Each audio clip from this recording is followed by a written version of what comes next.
થરાદ નજીક દેવપુરાની ઘટના નર્મદાની મુખ્ય કેનાલમાં ખાબકી કારમાં સવાર 3 બાળકો એક પુરુષ કેનાલમાં મૃતદેહ બહાર કાઢ્યા મહિલા કેનાલમાં હોવાનું અનુમાનથી શોધખોળ હાથ ધરાઈ નગરપાલિકાની ટીમ ઘટના સ્થળે પહોંચી કેનાલમાં ડૂબેલા લોકોને બહાર કાઢી મહિલાની શોધખોળ હાથ ધરી ફાયર અધિકારીએ કહ્યું કે એક પુરુષ અને 3 બાળકોના મૃતદેહ કેનાલ બહાર કાઢવામાં આવ્યા મહિલાની શોધખોળ હાથ ધરવામાં આવી છે।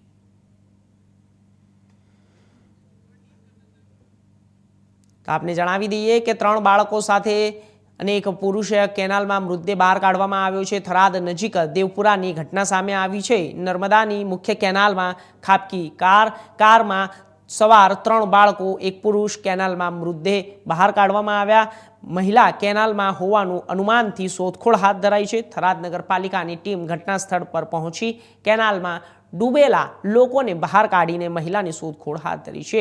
ફાયર અધિકારીએ કહ્યું કે પુરુષ અને 3 બાળકોના મૃતદેહ કેનાલથી બહાર કાઢવામાં આવ્યા છે પરંતુ હાલ મહિલાની શોધખોળ હાથ ધરવામાં આવી રહી છે।